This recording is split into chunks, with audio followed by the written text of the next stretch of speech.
प्यारे बच्चों, welcome to my channel Verma study 2020 बुकलाना।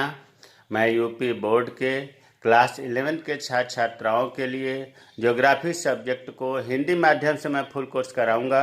यदि आप फुल कोर्स करना चाहते हैं तो मेरे चैनल को सब्सक्राइब कीजिए और बेल आइकन को प्रेस करना ना भूलें, ताकि जो भी वीडियो मैं अपलोड करूं उसका नोटिफिकेशन आपको सबसे पहले मिल सके।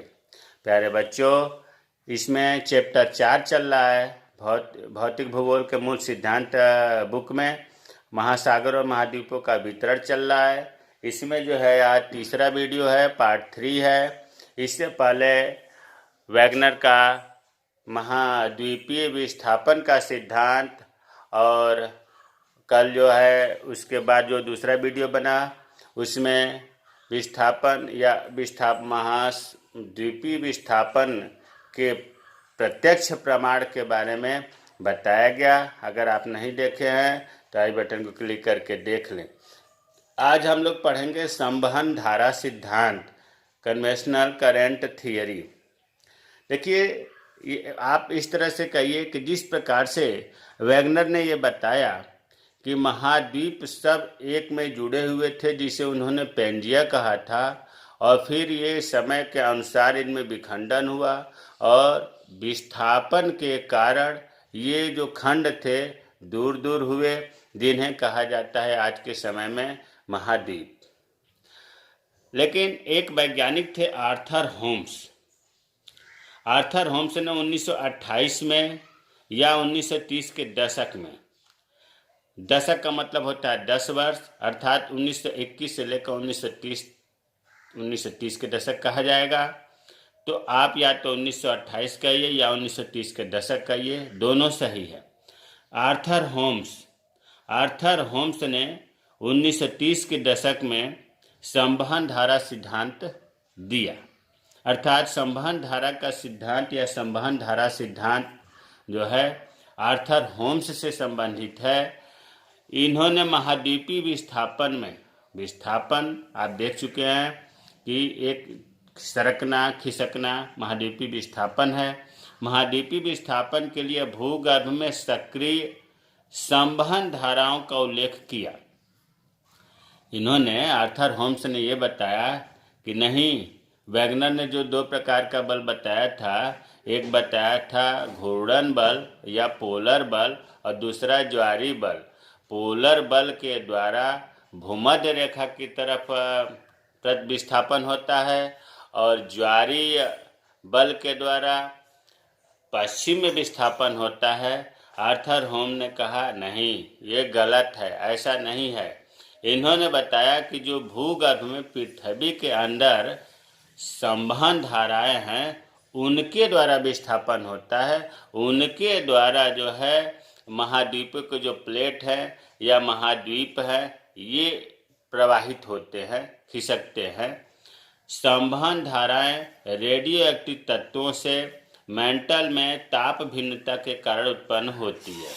ये धाराएं रेडियो एक्टिव तत्वों की उपलब्धता के कारण ही मेंटल में बनी रहती है तथा इन्हीं तत्वों से संबंधित धाराएं आरंभ होकर चक्रीय रूप में प्रवाहित होती रहती हैं, जिससे महाद्वीपों में विस्थापन होता है। हमें पता है बिल्कुल समझ में नहीं आया होगा, लेकिन ये चीज़ अभी क्लियर हो जाएगा। इसको अब मैं बताऊंगा, इसको आप ध्यान से देखें। देखिए, आपको सबसे पहले थोड़ा सा हम बैकग्राउंड में चलते हैं। आपको बताया गया था कि पृथ्वी की जो आंतरिक संरचना है, इसमें सबसे ऊपर बताया गया था भूपर्पटी, याद होगा, भूपर्पटी बताया गया था। और ऊपर एकदम सबसे ऊपर परत होता है। इसके बाद मेंटल को दो भागों में बताया गया था। ऊपर वाले को बोलते हैं ऊपरी मेंटल और उसके नीचे वाले को बोलते हैं निचला या निचली मेंटल, बताया गया है। ये थोड़ा सा रिमाइंड करा रहा हूँ। इसके बाद कोर शुरू होता है। कोर के ऊपर वाले को बोलते हैं बाह्य कोर और नीचे वाले को बोलते हैं आंतरिक कोर। देखिए, ये पृथ्वी का गोला है। इस तरह से इसको तो हमने समझाने के लिए इस तरह से बताया है। तो अब भूपर्पटी और ऊपरी मेंटल को मिला करके स्थल मंडल कहा जाता है, ये बताया गया है। ऊपरी मेंटल को केवल दुर्बलता मंडल कहा जाता है। और भूपर्पटी हो, ऊपरी मेंटल हो, निचला मेंटल हो या आंतरिक कोर हो, सब ठोस होते हैं। बाह्य कोर द्रव होता है, इसी से ज्वालामुखी में जो द्रव निकलता है, मैग्मा निकलता है, बाह्य कोर से जाता है। तो अब इसी चीज को अगर हम, एक तो मुख्य भाग हो गया भूपर्पटी, जिसको क्रस्ट कहते हैं, CRUST, भूपपड़ी भी कहते हैं। और दूसरा हम ऊपरी मेंटल और निचले मेंटल को मिला करके मेंटल नाम दिया। और तीसरा बाह्य कोर आंतरिक कोर को मिला करके कोर नाम दिया। ये चीज़ बताया गया है। भूपर्पटी में यह भी आपको बताया गया था कि यह जो है सियाल से बना हुआ है। सियाल SI का मतलब होता है सिलिकॉन, L का मतलब होता है एल्युमिनियम। भूपर्पटी में ज़्यादातर सिलिकॉन और एल्युमिनियम है, इसीलिए इसे सियाल भी कहते हैं। मेंटल को बताया गया था सीमा, SIMA। SI से सिलिका या सिलिकॉन, MA से मैग्नीशियम। मेंटल में सिलिकॉन और मैग्नीशियम ज़्यादा होता है। और कोर को नीफे भी कहते हैं, निकिल और फेरस मीन्स लोहा होता है। यह लोहा का संकेत है फेरियम, फेरस और निकिल। प्यारे बच्चों, कोर ऐसा है, कोर जो यहाँ पर घनत्व तो ज़्यादा है, 13 है इसका प्रति ग्राम सेंटीमीटर में, इसका घनत्व 13 है कोर का। क्रोड भी कहते हैं इसे, ये बताया जा चुका है। अब हम आते हैं बच्चों कि जो कोर है, यहाँ पर इसी चीज़ तीनों को हम आपको दिखाना चाहते हैं। कोर ठीक है। और कोर के ऊपर मेंटल होता है ना। तो फिर हम इसके ऊपर, ये मेंटल हो गया, मेंटल, और इसके ऊपर तीसरी परत जो है, इसे भूपर्पटी ठीक है। कोर, ये कोर हो गया, उसके ऊपर मेंटल होता है और सबसे ऊपर भूपर्पटी होता है। इसी को हमने तीनों क्रम से दिखाया है। अब आपको ये पता है कि अब हम पूछे आपसे कि कोर की विशेषता बताइए, कोर क्या है, तो आप कहेंगे कि गर्म होता है। तो गर्म नहीं, बहुत गर्म होता है। मैं क्या कहना चाह रहा हूँ, ध्यान से सुनिएगा। बहुत गर्म होता है, और गर्म होने के कारण ही कोर में दबाव बहुत ज़्यादा होता है। ऊपर की तीर वृद्धि और नीचे की तरफ कमी बताता है। तो कोर बहुत गर्म है, इसी वजह से यहाँ दबाव ज़्यादा है, तापमान ज़्यादा है और घनत्व भी ज़्यादा है। अब ये जो कोर है प्यारे बच्चों, ये आपको पता चल गया। आप मान लो कि ये आग है, यहाँ बहुत सबसे ज़्यादा केंद्र पर गर्मी है, और कारण है कि इसमें लोहा है, नीफे है, निकिल और फेरस है, तो गर्मी तो ज़्यादा और होगा। अब हम आगे की बात करते हैं कि जो कोर है, इसके चारों ओर, कोर के बाहरी सिरे पर ऊपर जो है रेडियो एक्टिव पदार्थ है। यहाँ हम लिख दे रहे हैं, कोर के ऊपर रेडियो एक्टिव की हिंदी सक्रिय भी होता है, रेडियो सक्रिय पदार्थ है। अब रेडियो सक्रिय पदार्थ में क्या है बच्चों, ये चीज़ तो क्लियर होनी चाहिए। इसमें देखो 3-4 चीज़ें आप याद करो। एक तो होता है थोरियम, रेडियो एक्टिव पदार्थ के नाम बता रहा हूँ। और दूसरा आप यूरेनियम, यूरेनियम और तीसरा कैडमियम। कैडमियम ये जो है रेडियो सक्रिय पदार्थ है। अब ये कोर के ऊपर इन पदार्थों का जमावड़ा है। कोर के ऊपर रेडियो एक्टिव पदार्थ का जमावड़ा है, मतलब ये हमने जो दिखाया है ये यहाँ पर रेडियो एक्टिव पदार्थ बहुत ज़्यादा है। अब देखो यहाँ असली बात यही समझना है कि अंदर बहुत गर्म है और ऊपर रेडियो एक्टिव पदार्थ है। रेडियो एक्टिव पदार्थ भी एक प्रकार से तापमान इनका विघटन होता है। गर्मी इतनी ज़्यादा है कोर में कि रेडियो एक्टिव पदार्थ थोरियम, यूरेनियम, कैडमियम इनका जब विघटन होता है तो इनसे जो है ऊर्जा निकलती है। और ऊर्जा मान लो कि ऊर्जा निकलेगी तो कहाँ जाएगी? ऊपर जाएगी, स्वाभाविक है, चारों ओर जाएगी। कोर के रेडियो एक्टिव पदार्थ के विघटन से ऊर्जा भी मुक्त होती है और ये ऊर्जा अगर चारों ओर विलुप्त मतलब मुक्त नहीं होगी तो पृथ्वी फट जाएगी। कहीं भी देखो अगर ऊर्जा बन रही है तो ऊर्जा का नष्ट होना भी जरूरी है, नहीं तो फट जाएगी।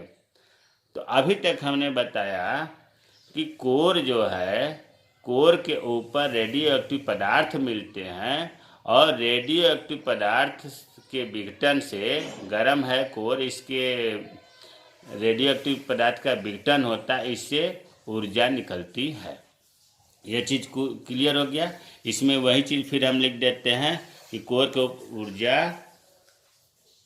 विमुक्त होती है, निकलती है, विमुक्त होती है। अब देखो बच्चों, कोर से जैसे ही ऊर्जा निकली, कोर के ऊपर आपको पता है कि मेंटल है। मेंटल, ऊपरी मेंटल और निचली मेंटल दोनों को मिला करके मेंटल कहते हैं।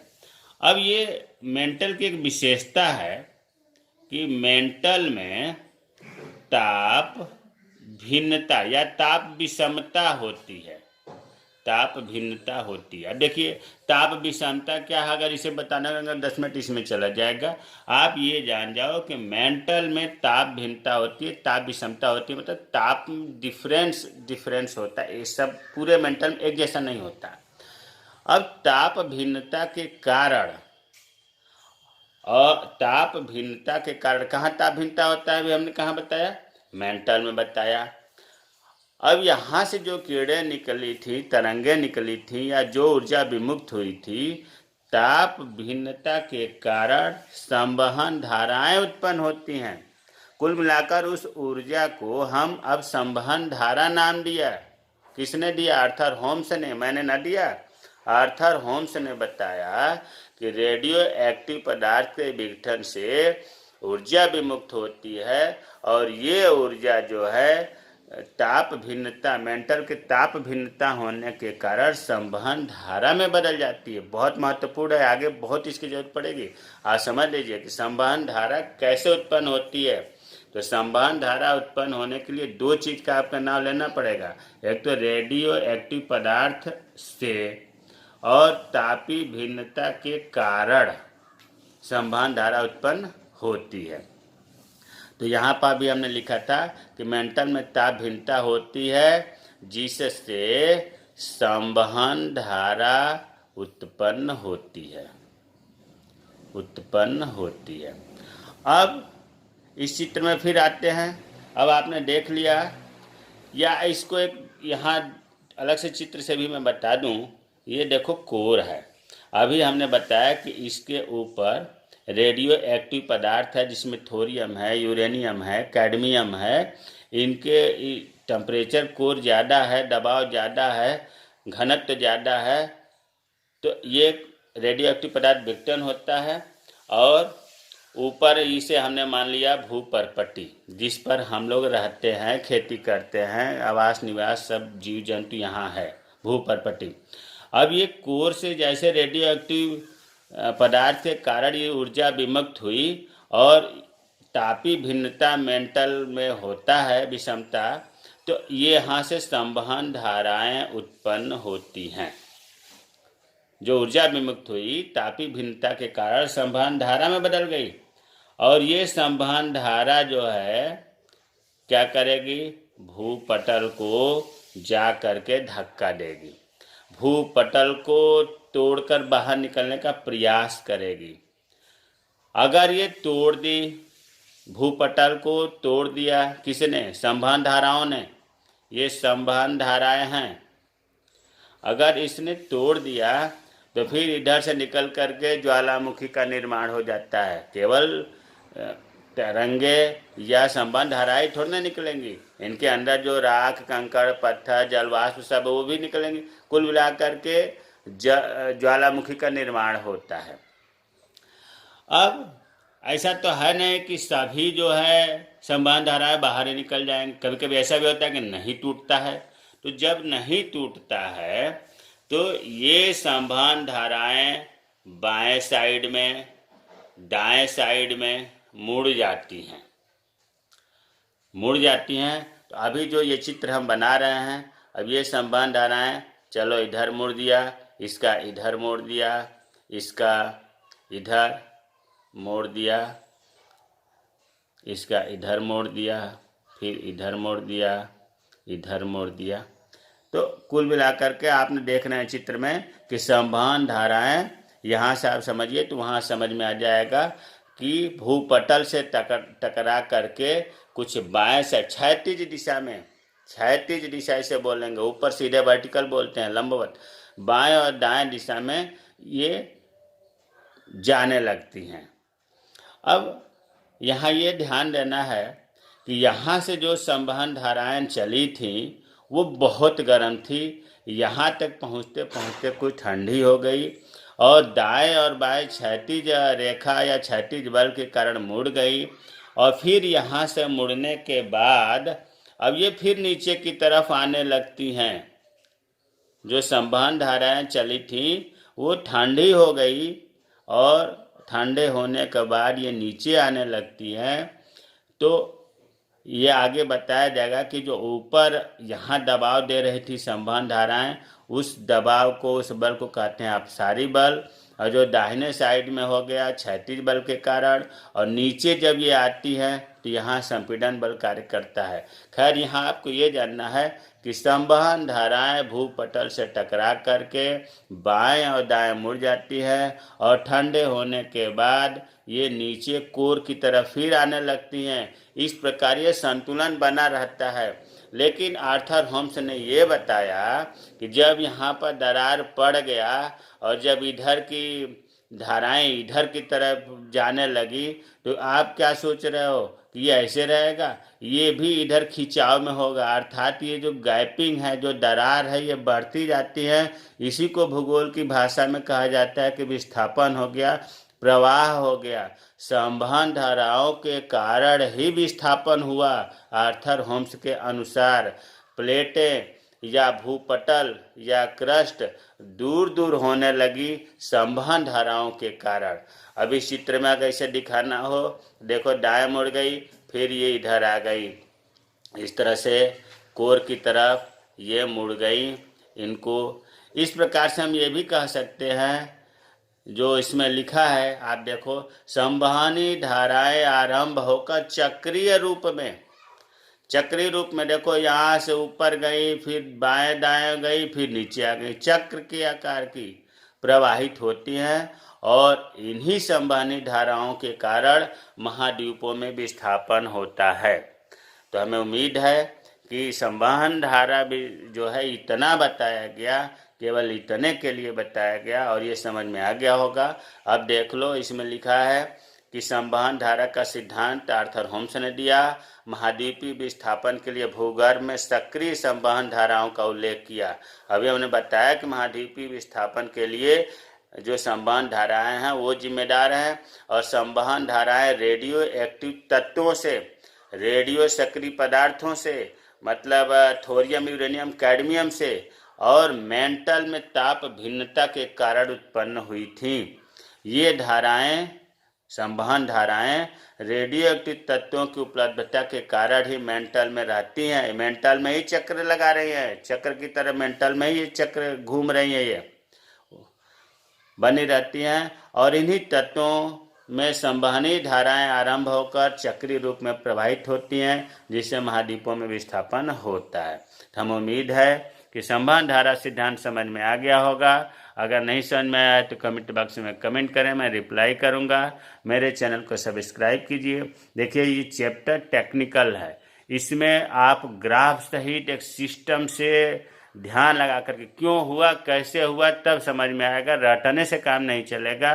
जैसे कि आपको इसमें मेन बात ये ध्यान देना है कि संवहन धाराएं कैसे उत्पन्न होती हैं और संवहन धाराओं से विस्थापन होता है। जय हिंद, जय भारत।